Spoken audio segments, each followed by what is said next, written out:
Hello, thanks for coming to see my video today. My name is Valerie from My Rainbow Coalition, my blog about my adventures in crafting and being a stay-at-home mom.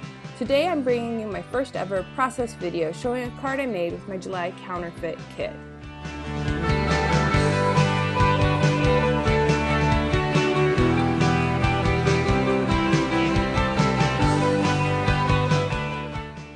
The Counterfeit Kit Challenge blog is a site that challenges scrapbookers to dig into their stash to replicate kits from all sorts of fabulous kit clubs using their own supplies. We'll start with these little flare badges. I love how adorable and colorful that they are. Next, we're going to look at these enamel dots from My Mind's Eye. And then these cute little clothespins that I actually got from the craft department of Walmart. They're great because they come in a pack of 50 and they're only $2. Next we have this month and days of the week stamp from Basic Gray and this bracket stamp set that I'm challenging myself to use. This washi tape is from the Smash collection and this one is from Freckled Fawn.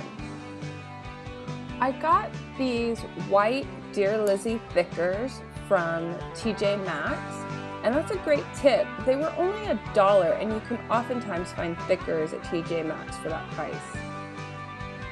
These black punch-out letters have been in my stash for years and I need to challenge myself to use them up. Next we have wood veneers from Recollections from Michaels.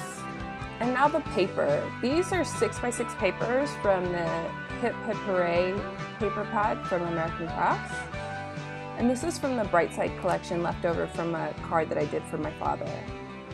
This is from Dear Lizzie Neapolitan. I love this paper and I really need to use it.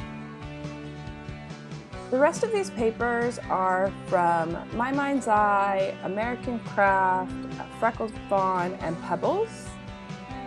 And I'm planning on using the front sides, but these are the back sides. They're really cute too, but these are the ones that matched the Counterfeit Kit Club for this month. Next we have the cardstock that I just picked to match the Counterfeit Kit prompt. So let's go ahead and get started.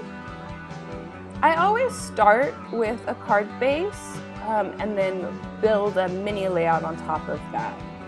So I'm going to use this blue piece of cardstock for the background of that mini layout. I'm going to cut it to 4 by 5 1/4 because I'm doing an A2 card, so that will give me an 1/8 of an inch all the way around the outside of the card in that yellow.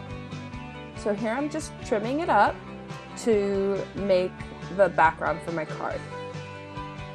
Here I'm just going to add that to my card base so you can see how it forms a little yellow border all the way around it. I just like how a nice border grounds a card. Now I'm looking for some bright colors and a couple of different patterns.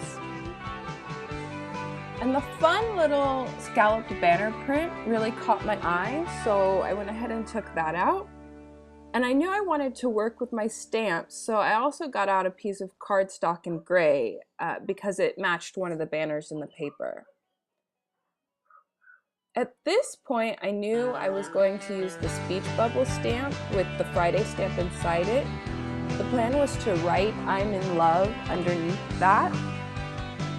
I put the stamp together how I wanted it, and that speech bubble is really very thin, so when I inked it, I saw that it wasn't arranged completely right, so I just went ahead and fixed it on the stamp.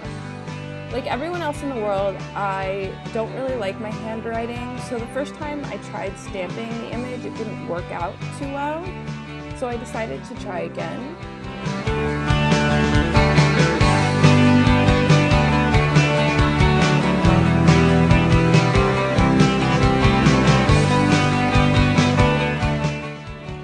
I wrote out the "I'm in love" with the hearts first, and then I stamped the speech bubble around that.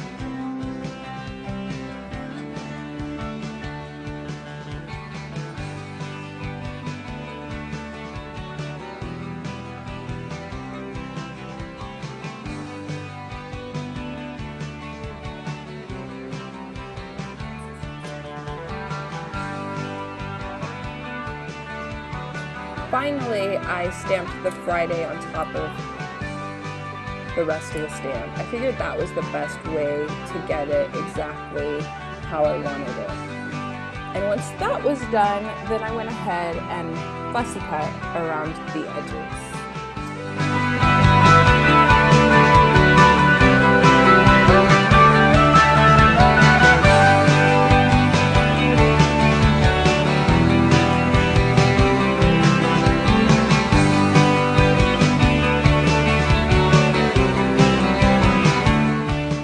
When it came to the next part, I had a little bit of trouble. I knew I wanted to use that banner print, but I didn't like how the speech bubble looked on it. And I also didn't like how it looked with just the blue on top and the banner on the bottom.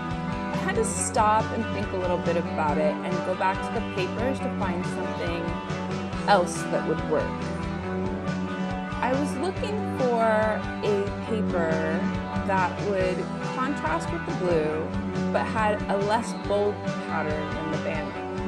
I tried that yellow paper from Hip Hip Hooray 6x6 paper pad, and I decided that I liked that much better. I just cut down the two papers, layered them, and adhered them so that there was an 1/8 of an inch border around the edge. Then went back to my stamp set. I had the song from The Cure in my head, and I was thinking about how the chorus goes through all the different days of the week before saying Friday I'm in love.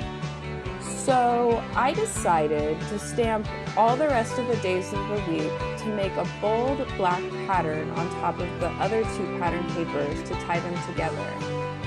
First, I arranged the days on my acrylic block and stamped the first set of them down, and then continued stamping around the pattern paper using a piece of cardstock as a mask to prevent overlapping the stamps.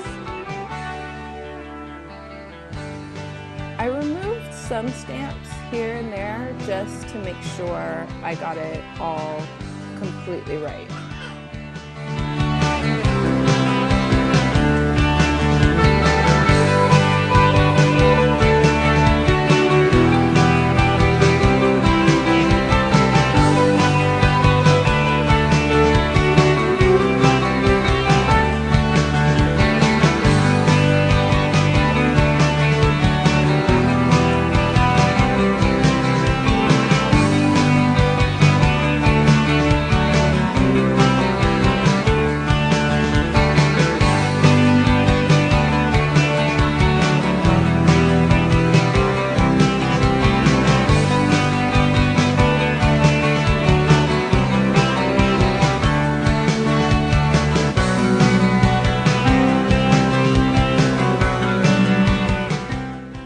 Once the background was all done, I needed to find a place for my speech bubble to go.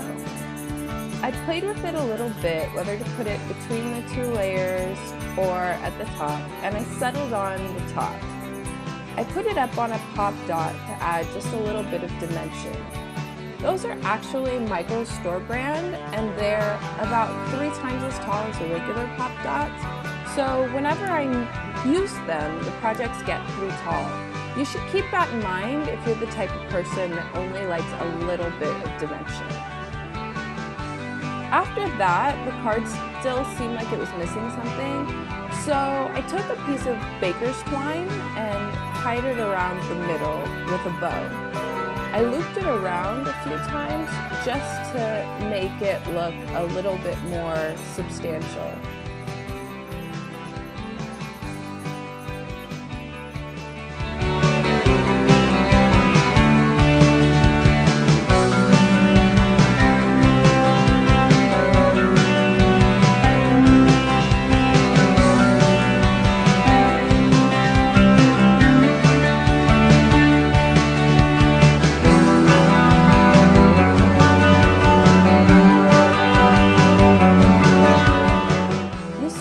Takes me a few times to get the bow tied in just such a way that I think that it looks perfect on the front of that card.